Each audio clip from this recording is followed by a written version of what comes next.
Hey, just got some good news. I'll be in Minneapolis at the Acme Comedy Company the 21st through the 25th of October for Crash and Burn Week, where me and 3 other comedians each start out with 0 material and write 20 brand new minutes by Saturday. That is choice, genius, keepable, and worthy of the club. If you'll indulge me, I also want to say that this is an extra special week for me because, well, 8 years ago, I actually did my first Crash and Burn, and after the week was over, had 40 minutes of new material. It was working. It clocked in, it was doing stuff. Most of it was a collection of cautionary tales. And then one day he popped the question, so, have you ever done any modeling? Taken from my coming-of-age years. How am I going to get out of this? I actually evolved those into a longer 90-minute set called Boundaries, which was kind of a one-man concept show that I thought would be good for theaters and festivals. I've never been in a fight in my life. Ever. Not once. I don't know how to fight, which most people are shocked. I mean, really? You live in the United States? It's kind of a violent... Well, sure, I've shot people. Sure.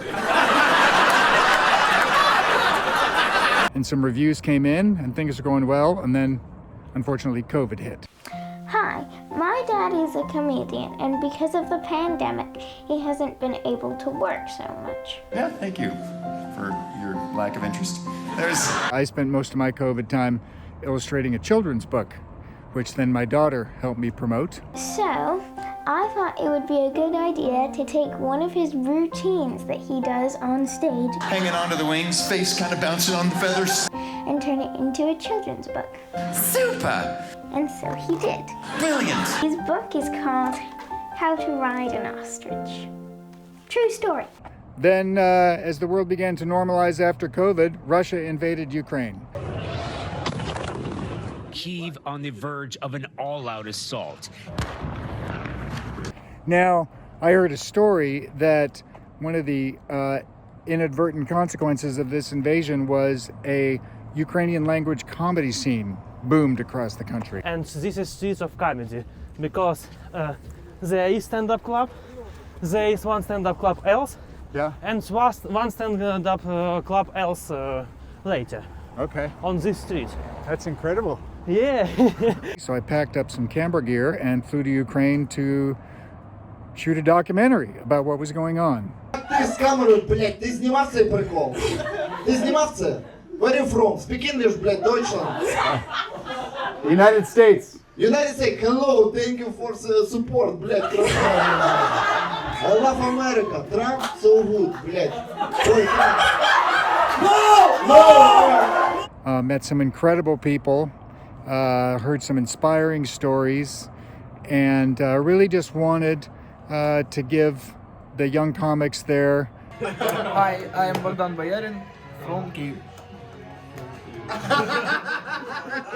a chance to tell their story in their own voice to the rest of the world. I had no idea if I put this jacket on, I look like a festive New Year's Eve condom.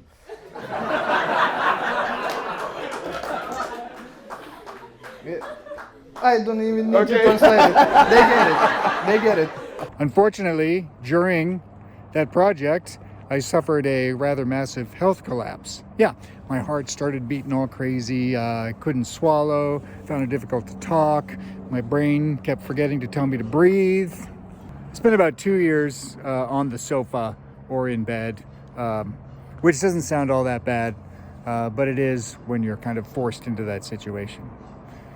About a month ago, after a bunch of procedures and some therapies and some really nasty Chinese tea that an acupuncturist gave me, I started to feel better.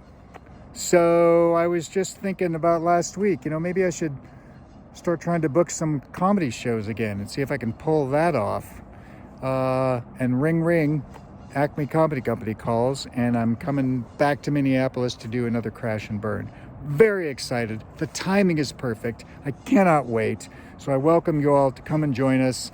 And it's not just going to be a Crash and Burn. You may witness the resurrection of some Dave Crow jokes, some Dave Crow career, and Dave Crow's life, if you really want to get dramatic about it. Bum bum bum.